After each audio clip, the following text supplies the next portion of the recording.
नमस्कार, news special देख रहे हैं आप। मैं हूं आपके साथ विशाल गर्ग। खबर की शुरुआत करेंगे। उत्तराखंड में लागू यूसीसी के खिलाफ कुछ लोग हाईकोर्ट में चले गए हैं तो मुख्य विपक्षी पार्टी कांग्रेस सड़कों पर उतर आई है। आज कांग्रेस के सैकड़ों कार्यकर्ताओं ने यूसीसी को लेकर सरकार के खिलाफ विरोध प्रदर्शन भी किया है।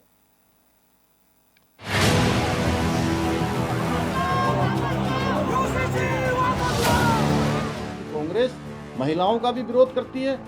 महिला सशक्तिकरण से, महिलाओं की सुरक्षा से उनका कोई लेना देना नहीं है। उत्तराखंड में 27 जनवरी से लागू यूसीसी का विरोध हो रहा है।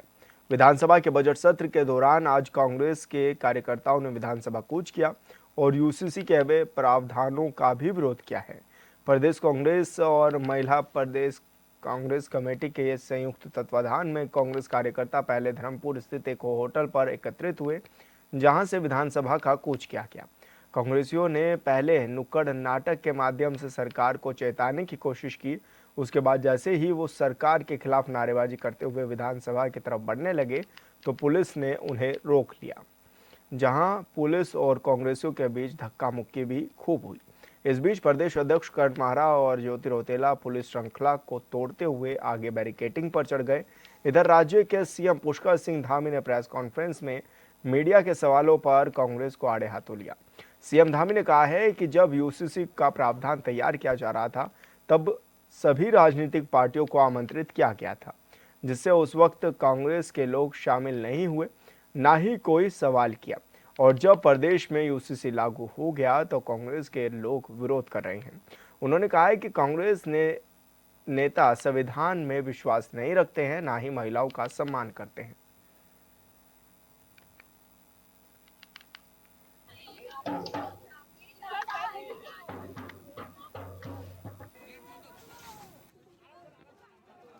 धामी अपने गलत कानूनों को पुलिस और प्रशासन की मदद से पूरा करना चाहता है। जो देश के विवाह के कानून हैं, जो देश में विवाह विच्छेद के कानून हैं, उनको खंड विखंड करने का काम भारतीय जनता पार्टी की सरकार ने किया है। एक तरफ देव संस्कृति की बात, सनातन धर्म की बात करते हैं, माइनॉरिटी को चार शादी करने के नाम से बदनाम करते हैं, लेकिन इस यूसीसी के भाग 3 के कानून में ये इजाजत दे दी है कि कोई भी लड़का लड़की जो 18 साल के हैं वो अपनी मर्जी से बिना विवाह के शारीरिक संबंध बना सकते हैं। 1 महीने के अंदर रजिस्ट्रेशन कराना है। और अगर कोई लड़की मैं पूछता हूं, किसी की लड़की अगर 25-26 दिन किसी के साथ रहती है और वो 28वें दिन अपना रजिस्ट्रेशन कराने जाता है, कानून तहत अगर रजिस्ट्रेशन नहीं होता, अगर रजिस्ट्रार उसके रजिस्ट्रेशन को मान्यता नहीं देता और इन 25 दिन में अगर वो लड़की गर्भवती हो जाती है तो उस लड़की के बच्चे का, उसके गर्भ में रहने वाले शिशु का, उस लड़की का क्या होगा? क्या इसका उत्तर सरकार के पास है? सरकार ने नियम बना रखा है। हमारे यहाँ जो विवाह के कानून है उसमें तलाक में प्रक्रिया है। आपको 1 साल तक अलग रहना होता है, काउंसलिंग होती है, माँ बाप का दबाव होता है, बच्चे बीच में आते हैं। तो कई बार ऐसा होता है 100 अगर लोग तलाक के लिए अप्लाई करते हैं, बहुत मुश्किल 5 या 10 लोग के तलाक होते हैं, बाकी बाद में ठीक हो जाते हैं, परिवार बच जाते हैं। लेकिन इसमें रजिस्ट्रार को ताकत दी है कि वो 15 दिन के अंदर अलग कर सकता है। तो अगर कोई खिलाफ नियत का आदमी है, वो लड़की को बहलाएगा, फुसलाएगा, अपने संग रखेगा, 6 महीने बाद लिख के दे देगा कि मुझे अलग रहना, बाध्य नहीं, दोनों लड़का और लड़की बाध्य नहीं कर सकते साथ रहने के लिए। तो वो समान नागरिक संहिता कैसे है? भारत का हर नागरिक, चाहे किसी धर्म का हो, इस देश का नागरिक है, आपने उसको छूट दे दी। और एसटी के लोग भी परेशान है। परसों नबियाल साहब जो पुराने आईएएस है, उनकी अध्यक्षता में मीटिंग हुई और उन्होंने कहा कि इसमें हमारे बच्चों का क्या होगा, क्योंकि अगर कोई एसटी की लड़की के संग रहता है तो उसको रजिस्ट्रेशन कराने की भी जरूरत नहीं है, तो उस लड़की का क्या होगा? और मैं कह रहा हूं, किसी लड़की ने किसी के संग संबंध बनाए और रजिस्ट्रेशन करके रही और मान लीजिए उसने 6 महीने बाद अलग हो गया लड़का और उसने अपने मुआवजे की मांग की या संपत्ति की मांग की और पता चला वो तो बैंकक्रप्ट था, उसने कुछ पैसे जमा करके खाली दिखावा किया था, ना उसके बैंक में पैसे होंगे, ना उसके वो इनकम टैक्स पेयर होगा, ना अगर उसके पास कोई जमीन होगी, जायदाद होगी, तो क्या है? कौन कौन जिम्मेदार रहेगा? तो ऐसा काला कानून जो उत्तराखंड की देवभूमि को शर्मसार करने वाला है, नुकसान करने वाला है, घर की हमारे परिवारों की सुरक्षा को चैलेंज करने वाला है, हम उसका विरोध कर रहे हैं। उसका विरोध के लिए जनमत संग्रह भी कर रहे हैं। देखिए, इनका विरोध है। आज जो मैंने जानकारी करी या मेरे पास जो जानकारी आई है लिव इन रिलेशनशिप को लेकर,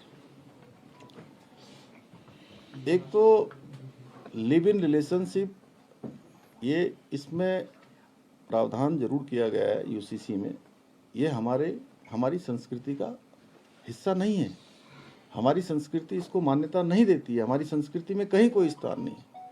लेकिन हम लोग लोकतांत्रिक मूल्यों पर विश्वास रखने वाले लोग हैं और देश के अंदर माननीय सुप्रीम कोर्ट में कई बार ये फैसले आए हैं और लोग रहते आए हैं साथ में।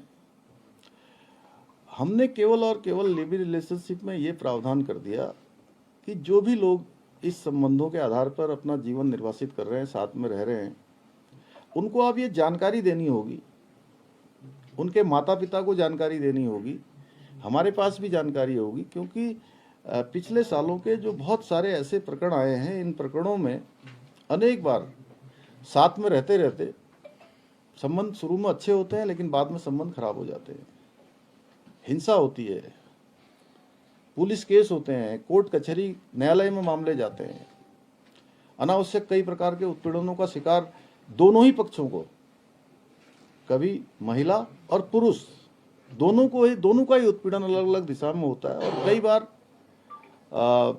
इसमें इतनी हिंसक घटनाएं होती हैं कि जिन माता पिता के बेटे या बेटियां ऐसे संबंधों में रहते हुए उनकी हत्याएं हो जाती हैं।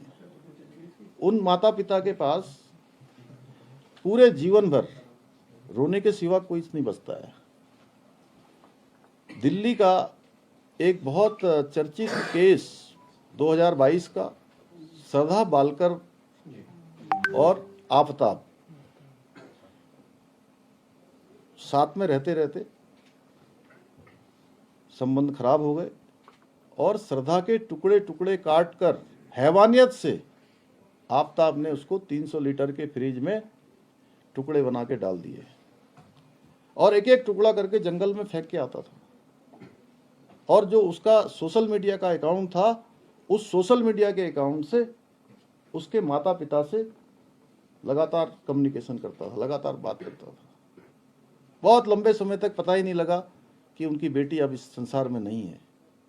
तो इसलिए हमने प्रावधान किया है कि अब कोई भी इसमें, इसीलिए हमने रजिस्ट्रेशन का प्रावधान किया, इसीलिए हमने जानकारी का प्रावधान किया, उनके माता पिता को जानकारी हो, प्रशासन के पास जानकारी हो कि कोई भी आफताब जैसा हैवान अब किसी बिटिया श्रद्धा के साथ इस प्रकार का कुकृत्य न कर पाए, इस प्रकार का अपराध न कर पाए।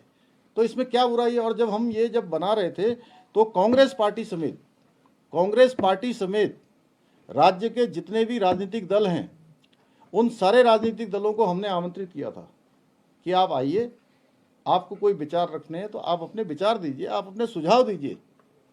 हम ये यूसीसी का ड्राफ्ट बना रहे हैं, हमारी कमेटी ने उनको आमंत्रित किया।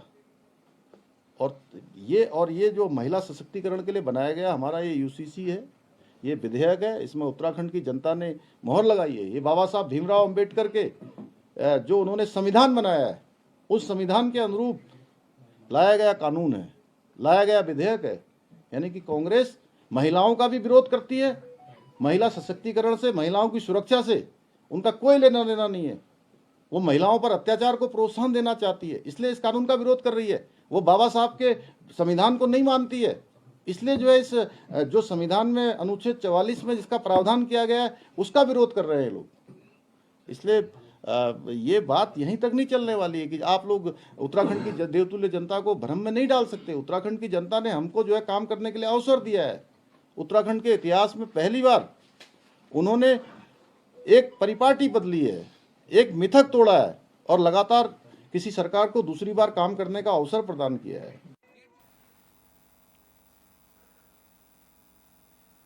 और संवाददाता योगेश आर्या हमारे साथ लाइव जुड़ गए हैं। योगेश, क्या कुछ जानकारी आपके पास है, किस तरह से प्रदर्शन किया गया और अभी पुलिस ने किस तरह से बैरिकेडिंग लगा करके रोका भी है? हाँ देखिए, बिल्कुल विशाल, जिस तरह देखा जाए कि आज कांग्रेस नेताओं ने पूर्व से निर्धारित कार्यक्रम के तहत विधानसभा की तरफ कूच किया था और उनका कार्यक्रम था कि वो विधानसभा जाएंगे और वहाँ पर विधानसभा का घेराव करेंगे। और ऐसे में चाहे महिला प्रदेश कांग्रेस कमेटी की बात हो, चाहे फिर कांग्रेस कमेटी उत्तराखंड की बात हो, दोनों ही संयुक्त तत्वाधान में, चाहे प्रदेश अध्यक्ष किरण मारा की बात हो या ज्योति रोयतेला की बात हो, दोनों ही के तत्वाधान में कार्यकर्ता इकट्ठा हुए और उन्होंने वहाँ पर विधानसभा की तरफ कूच करने का ऐलान किया। और देखिए, जिस तरह से वो विधानसभा की तरफ बढ़ते रहे तो उन्हें पहले वहाँ पर रोका गया पुलिस द्वारा, और पुलिस द्वारा रोकने के बाद पुलिस ने जहाँ उन्हें कहा कि आपके जो भी मांग पत्र है अगर वो आप देना चाहते हैं तो आप दे दीजिए, सिटी मजिस्ट्रेट यहाँ पर मौजूद हैं। लेकिन वहाँ बात नहीं रुकी, वो विधानसभा का घेराव करना चाहते थे, तो उसके लिए वो आगे बढ़ते रहे, जहाँ पर जो है पुलिस ने उन्हें काफ़ी देर तक रोकने की कोशिश की, लेकिन उनके साथ भी धक्का मुक्की हुई। इसके बाद उन्होंने वहाँ पर पुलिस का जो घेरा था उसको तोड़ते हुए आगे बैरिकेडिंग तक पहुँचे, लेकिन उन्होंने पुलिस ने उनको काफ़ी मशक्क़त के बाद जो है पकड़ा और उसके बाद उन्हें वापस भेजा, और वहीं पर काफ़ी देर तक ये जो है अगर देखा जाए तो मामला चलता रहा। लेकिन अब देखिए जिस तरह से यूसीसी का प्रावधान को लेकर ये पूरा प्रकरण था कि आज वो यूसीसी के जो लिव इन रिलेशनशिप है उसके प्रावधान को लेकर के विरोध करना चाहते थे। उनका कहना था कि उत्तराखंड की संस्कृति नहीं है जिसको लेकर के यूसीसी का लिव इन रिलेशनशिप लाया गया है। ऐसे में एक लड़का और लड़की साथ में बिना विवाह के रहते हैं, ये उत्तराखंड की संस्कृति नहीं है और सरकार इसको बढ़ावा देना चाह रही है। इसको लेकर के वो विरोध करना चाहते हैं, और यही कारण था कि आज वो घेराव करना चाहते थे। लेकिन जिस तरह से देखा जाए कि इसको विरोध किया गया, लेकिन उन्होंने कोई मांग पत्र नहीं सौंपा। उन्होंने कहा कि अब जो है नया रूप जो है कहीं ना कहीं तैयार किया जाएगा, आगे प्रारूप तैयार किया जाएगा कि आगे कांग्रेस क्या करेगी। लेकिन देखिए दूसरी ओर जिस तरह से मुख्यमंत्री पुष्कर सिंह धामी ने इसको लेकर कहा है कि उनके संज्ञान में मामला आया है कि यूसीसी का विरोध जो है कांग्रेस की कर रही है। उन्होंने साफ तौर पर यह भी कहा कि कांग्रेस को आमंत्रित किया गया था कि आप आइए, जब ड्राफ्ट तैयार हो रहा है। हालांकि उन्होंने भी ये माना है कि संस्कृति उत्तराखंड की नहीं है, लेकिन जिस तरह के घटनाएं सामने आई हैं उसको लेकर के जो है इस तरह का प्रावधान लाया गया है ताकि उनकी जानकारी में रही कि कौन लिव इन रिलेशनशिप में रह रहा है, माता पिताओं को इसकी जानकारी हो। क्योंकि उन्होंने हवाला दिया दिल्ली की श्रद्धा कांड का, जो कि बहुत भयानक कांड था, जिसको लेकर के काफ़ी देश में जब ये मामला सामने आया था तो काफ़ी दिल दहलाने वाली घटना थी, और सभी जो है सोच में पड़ गए थे कि आखिरकार इतनी बड़ी घटना कैसे हो सकती है। तो उसी का हवाला उन्होंने दिया, और उसी का हवाला देते उन्होंने कहा कि यूसीसी बहुत महत्वपूर्ण हो जाता है उसका लिव इन रिलेशनशिप जब इस तरह के मामले सामने आते हैं। तो इसी को लेकर के उन्होंने कहा कि इसको प्रावधान रखा गया। हालांकि उत्तराखंड की संस्कृति नहीं है, लेकिन हमने कांग्रेस के नेता जो थे तमाम बड़े, उनको कहा था कि ड्राफ्ट तैयार हो रहा है और आप भी आइए, आप भी बैठिए, अगर आपका कोई सुझाव है तो दिए। उन्होंने कहा कि लगातार जो है जिस तरह से परिपाटी चली आ रही थी, लेकिन इस बार जनता ने उनको दोबारा से मौका दिया है, लेकिन वो काम करना चाहते हैं और इसी काम के तहत वो नए प्रावधान ला रहे हैं। और अगर इस प्रावधान के तहत उन्होंने इसमें संशोधन भी किए हैं। उन्होंने कहा कि इसके लिए 16 पेज का फॉर्म तैयार किया गया है जिसमें वो अपनी तमाम जानकारी अंकित की जा सकती है। साथ ही साथ इसमें वो अपनी गोपनीय जांच भी कराते हैं, उसके बाद इसमें रजिस्ट्रेशन की जानकारी दी जाती है। हालांकि कांग्रेस इसको लेकर के बार बार इसलिए निशाना साध रही है, इसलिए बार बार विरोध कर रही है। उनका कहना है कि 1 माह तक अगर कोई रह रहा है साथ में तो उसको रजिस्ट्रेशन कराना अनिवार्य होगा, और लेकिन अगर 27वें 28वें दिन वो रजिस्ट्रेशन कराता है और उस दौरान कोई समस्या आती है, या जो युवती है वो जो है गर्भवती होती है, तो उस दौरान उस बच्चे का क्या होगा अगर उनको रजिस्ट्रेशन नहीं मिल पाता, या आने वाले कल तक वो जिस तरह से साथ रहते हैं तो कल को उनके संबंध अच्छे ना रहे तो वो अलग होना चाहें तो 15 दिन के अंदर रजिस्ट्रार उनको जो है कहीं ना कहीं अलग रहने की अनुमति दे सकता है। उसमें ना लड़की का दबाव रहेगा ना लड़के का। तो इस प्रावधान का वो विरोध करना चाह रहे हैं, लेकिन अब देखना यह है कि आखिरकार जो विरोध वो लगातार कर रहे हैं उस पर सरकार किस तरह से उसको लेती है। क्या उसमें प्रावधान किए जाते हैं जिस तरह से पहले भी कुछ प्रावधान किए गए थे। जी बिल्कुल योगेश, आप बने रहिए हमारे साथ। आशीष नोटियाल जी हमारे साथ जुड़ गए हैं, कांग्रेस प्रवक्ता हैं। आशीष जी, बहुत स्वागत है आपका चैनल पर। धन्यवाद। आशीष जी, आज आपने जिस तरह से धरना प्रदर्शन भी किया है, किस तरह की मांगे भी हैं, क्योंकि मुख्यमंत्री कह रहे हैं कि ये तो जनहित के लिए फैसला लिया गया है। लेकिन जनहित के तो मुख्यमंत्री के सारे फैसले जनहित के होते हैं, लेकिन देखिए जब जनता में उसके प्रति उबाल है तो निश्चित कांग्रेस पार्टी विपक्ष में है और उसका दायित्व है कि जनता की मांगों को सरकार के सामने रखे। और जो सरकार ने उत्तराखंड को शर्मसार करने का काम किया है लिविंग रिलेशनशिप के नाम पर, वो जो है पूरा उत्तराखंड उससे परेशान है। आप देखें उत्तराखंड के अंदर ऐसा क्यों चाहते हैं कि लोग लिविंग रिलेशनशिप में रहें, है ना। यहाँ तो ये सब किसी को पता ही नहीं था, जो आप ये आपके कारण ये सब भी पता लग गया लोगों को, ऐसा भी होता है। एक आम जनता की बात पता नहीं थी, आज बीजेपी के कारण ये सब लोगों को पता लग गया। उत्तराखंड के अंदर जहाँ देवी देवताओं की बात होनी चाहिए वहाँ लिविंग रिलेशनशिप की बात कर रहे हैं, बिना शादी के रह लो। और आपने जो है बदमाशी इतनी कर दी, आप यूसीसी कानून के अंदर आपने लिविंग रिलेशनशिप में ये भी कह दिया बाद में 1 साल के अंदर आपको उत्तराखंड की मान्यता भी मिल जाएगी, उत्तराखंड के निवासी भी बन जाएंगे आप लोग। दूसरी तरफ आप भू कानून लाते हैं, भू कानून में आप जो है कहते हैं कि बाहर का व्यक्ति जमीन नहीं खरीद पाएगा। अब बताएं वो 1 साल उत्तराखंड में अगर जमीन लिविंग रिलेशनशिप में रह ले उसको तो आप यहाँ की मान्यता दे रहे हो, वो जमीन भी खरीद लेगा। तो आप चाहते क्या है? ये उत्तराखंड को लूटने वाले लोग हैं, उत्तराखंड को ठग रहे हैं और निश्चित ही ये बहुत गलत है। आप बजट सत्र का जो है बहस नहीं करने देना चाहते हैं, बजट सत्र का कार्यकाल 3-4 दिन का कर रहे हैं, जो आप विपक्ष को बोलने नहीं देना चाहते हैं। आज आप बताएं अमेरिका के अंदर से आप हथकड़ियां पहना के उत्तर देश के अंदर लोगों को ला रहे हैं, तो शर्म आनी चाहिए आप लोगों को। किस तरह मुख्य प्रधानमंत्री वहाँ गए, उन्होंने क्या बात करी अमेरिका के राष्ट्रपति से? यही बात करके आए थे। उन्होंने बात करी भी कि नहीं करी, और अगर करी तो उन्होंने हमारी बात का सम्मान क्यों नहीं रखा? हमारे देश के नागरिकों को इस तरह रस्सियों से बांध के बैठ लिए, चैन बांध कर लेके आ रहे हैं, तो शर्म आनी चाहिए आपको। उनको टॉयलेट तक नहीं जाने दे रहे थे, चैन बांध के टॉयलेट के अंदर गए वो लोग, तो और पगड़ी उतार दी सरदार लोगों की, सिखों की सगड़ी पगड़ियां तक उतारी है। तो बड़ी गलत बात है। भारतीय जनता पार्टी देश के साथ बड़ा गलत कर रही है, और ये कांग्रेस पार्टी होने नहीं देगी। लेकिन मुख्यमंत्री जी ये भी कह रहे हैं कि जब बुलाया गया था विपक्षी दलों को तब नहीं आए बात करने के लिए, अब मुद्दा बना रहे हैं। कुछ नहीं बुलाया था इन्होंने, झूठ बोलते हैं ये लोग। और ऐसे थोड़ी है कि आप जो कुछ भी चीजों को आप सर्वदलीय बैठक करेंगे तो निश्चित उसमें आएंगे। आप कह रहे हैं राय दे दो, अपनी हमने राय मांगी थी लोगों से, इस तरह बातें करते हैं। और उत्तराखंड के अंदर सबसे पहले यूसीसी आप बताएं ना, किसने मांगा आपसे यूसीसी? आप यूसीसी देना क्यों चाहते थे उत्तराखंड को? उत्तराखंड की जनता मूल निवास भू कानून की लड़ाई लड़ रही है, बेरोजगारी की लड़ाई लड़ रही है। आप सारे मुद्दों को भटकाकर यूसीसी की बात करें। आप बताएं, अगर यूसीसी लाने से किसी को रोजगार मिलता है तो हम साथ हैं आपके। अगर उसकी स्वास्थ्य ठीक होता है तो हम साथ हैं। ना स्वास्थ्य के लिए कोई यूसीसी कानून के अंदर कुछ है, ना शिक्षा के लिए है, ना रोजगार के लिए है, तो क्या मतलब यूसीसी का? यूसीसी बनाना है तो प्रधानमंत्री मोदी जी बनाएंगे। आप कौन होते हैं यूसीसी बनाने वाले? बेमतलब में अपनी पीठ थपथपाने का काम कर रहे हैं।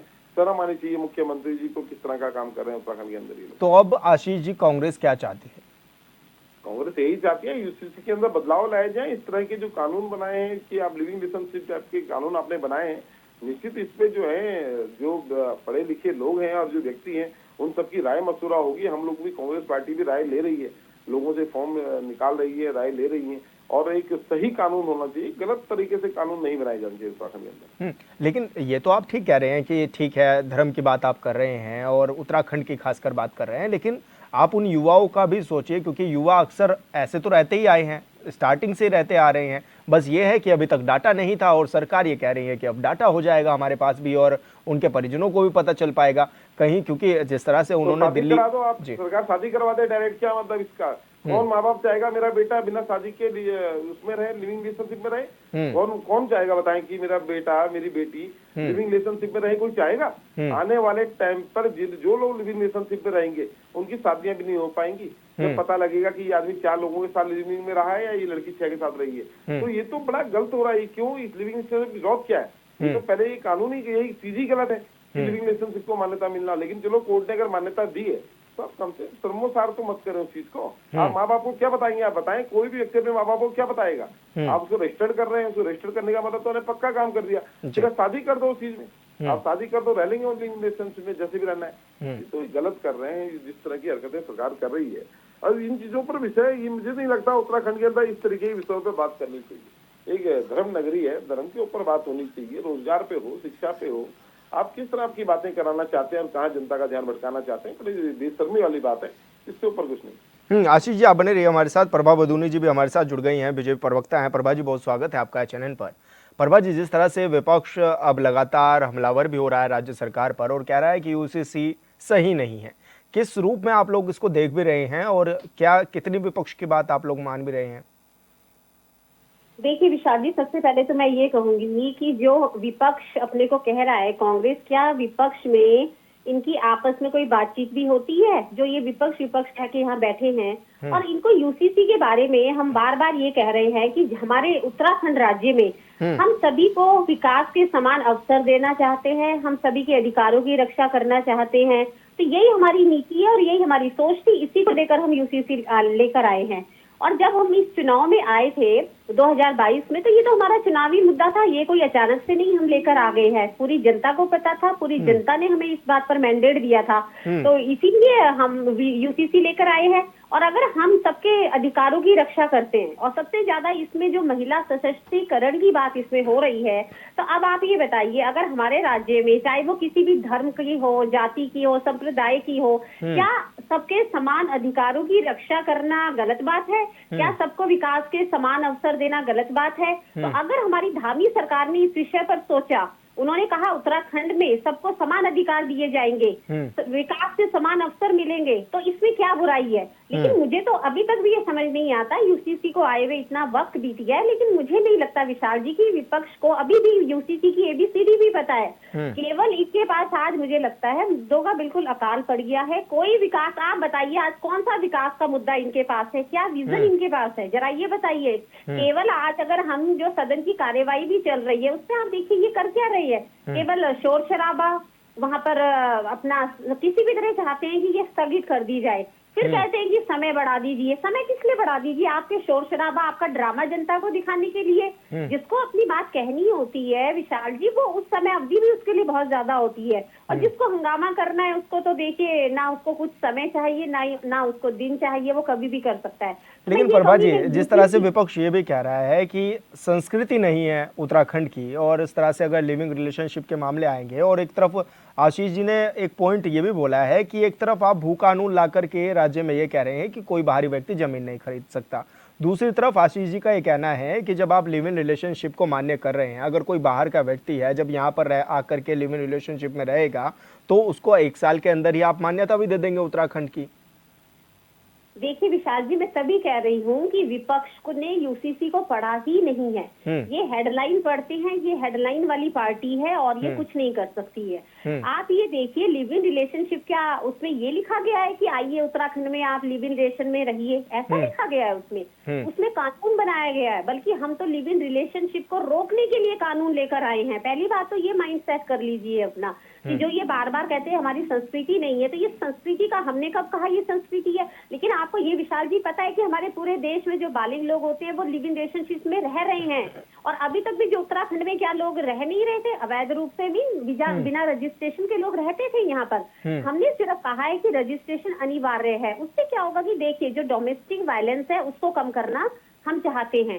जब कोई अवैध रूप से रहता है, कोई भी बालिग है, वो संविधान में, वो उच्चतम न्यायालय ने पहले ही इसको मान्यता दे रखी है, कोई भी रह सकता है। लेकिन अगर हमारे उत्तराखंड में ये है कि आप रह सकते हैं, लेकिन आपका रजिस्ट्रेशन अनिवार्य है, ताकि जो लोग साथ में रह रहे हैं, अगर कल को कोई हिंसा वहां पर हो जाती है, चाहे वो लड़का हो चाहे लड़की हो, इसमें एक चीज और समझने वाली है, केवल इसमें ना रहेगी लड़का या लड़की के लिए है, कोई भी नागरिक हो वो, अगर वो रह रहे हैं, कोई हिंसा होती है, फिर जब वो कोर्ट के दरवाजे खटखटाते हैं, तो आप बताइए न्यायालय उनको किस पे इस पे न्याय देगा? उनके पास कौन सा सर्टिफिकेट है? तो जब वो लिव इन में अपना रजिस्ट्रेशन करवाते हैं, पता चल जाता है। और अगर ये ज्यादा मैच्योर लोग हैं तो आप बताइए, उसके बाद मुआवजा देने की बात आती है। और अगर बालिग नहीं है बच्चे, कॉलेज में आजकल बच्चे पढ़ने आ जाते हैं, जो आजकल का मैं कहूंगी विशाल जी जो माहौल है आजकल का, आप देख लीजिए, वो हर जगह कहीं ना कहीं प्रभावित है। हम एक उत्तराखंड को लेके ये बैठे हुए हैं, लेकिन जो हमारे बच्चे हैं वो महानगरों की तरफ भी जाते हैं, वहाँ के माहौल से भी वो प्रभावित है, यहाँ पर भी रहते हैं। तो जो ये एक बाउंड्री सोच के चल रहे हैं, शायद पहले तो इनको उस चीज से बाहर निकलना चाहिए कि जो नीति बनती है, जो कानून बनते हैं, वो भविष्य को देखकर बनाए जाते हैं। तो यूसीसी से ये नहीं है, यहाँ की मर्यादा संस्कृति का तो हमेशा भारतीय जनता पार्टी ने ही ध्यान रखा है। इन्होंने कौन सा ध्यान रखा है? आशीष जी, आपका एक कमेंट चाहूंगा मैं। डोमेस्टिक वायलेंस ना हो, प्रभा जी ये कह रही हैं कि डोमेस्टिक वायलेंस को रोकने के लिए यूसीसी लाया गया है, क्या कुछ कहना है आपका इसमें? प्रभा जी कह रही हैं कि हमने तो कोई ध्यान रखा ही नहीं, सब इन्होंने रखा। 10 साल वे नहीं सरकार चलाते हुए, बातें देखो बड़ी बड़ी है। आपको पढ़ा लिखा दिया, इस लायक बना दिया कि आप प्रवक्ता बन गई और हमसे बहस कर रही है। क्या नहीं किया कांग्रेस ने, बताएं? सारे अस्पताल कांग्रेस ने दिए। जब देश आजाद हुआ, देश के पास था क्या? सुई बनाने की फैक्ट्री नहीं थी। आप सुई से लेके हवाई जहाज तक बन रहे हैं, आप कह रहे कांग्रेस ने क्या किया? इतना भी झूठ मत बोला करो और बलिदान को बोला मत करो। कांग्रेस काल की है, आप पढ़ी लिखी, आप किस तरह बड़ी बात कर रही हैं? आपका जन्म जिस अस्पताल में हुआ होगा वो अस्पताल कांग्रेस का था। तो इस तरह की बातें ना बोला करें, जो बातें सुन के अच्छा ना लगे। क्यों जनता को गुमराह कर रहे हैं? क्या शिक्षा दे रहे हैं अपने बच्चों को आप? मतलब आप किस काल में रहे हैं बताना? आप जब पढ़ाई करते थे, आप क्या क्या करते? बैलगाड़ी में घूमते थे? क्या क्या बनाया आपने? गाड़ी हमने बनाई, कंप्यूटर हमने बनाया, टीवी हमने बनाया, इंटरनेट हमारे टाइम का है। आपने करा क्या? सिर्फ झूठ बोलने के अलावा अपने आप को विश्व गुरु बनकर बैठ गए, राष्ट्रपति बना के हम लोगों को ला रहे हैं। रामानी जी, आपको प्रधानमंत्री जी किस तरह की हरकत कर रही है? प्रधानमंत्री जी अमेरिका दौरा में थे और उसके बाद भी राष्ट्रपति बना के लोगों को लाया गया। क्या मान बढ़ा रहे हैं भारत का? ये भारत का मान बढ़ रहा है? आप भारत का अपमान कर रहे हैं, भारत देश का अपमान कर रहे हैं। भारत सैनिकों ने भी आपके लिए बोल दिया, बताएं? आप शर्म आनी चाहिए आपको। प्रभा जी, आशीष जी एक एक करके अपनी बात रखेंगे तो शायद समझ में आ जाए बात। यूसीसी लाने की बात कर रहे हैं, पता भी है आपको कुछ क्या होता है यूसीसी? अरे आप सारों आवाज उठाते हैं, इनको बाहर निकालिए तो आप झंडे लेके वहां खड़े हो जाते हैं, क्योंकि वो आपका वोट बैंक है कांग्रेस का। तो और बिल्कुल प्रभा जी, आशीष जी, आप दोनों मेहमान हमारे साथ जुड़े, बहुत शुक्रिया आपका। और न्यूज स्पेशल में मेरे साथ इतना ही। आप देखते रहिए चैनल 24/7। नमस्कार।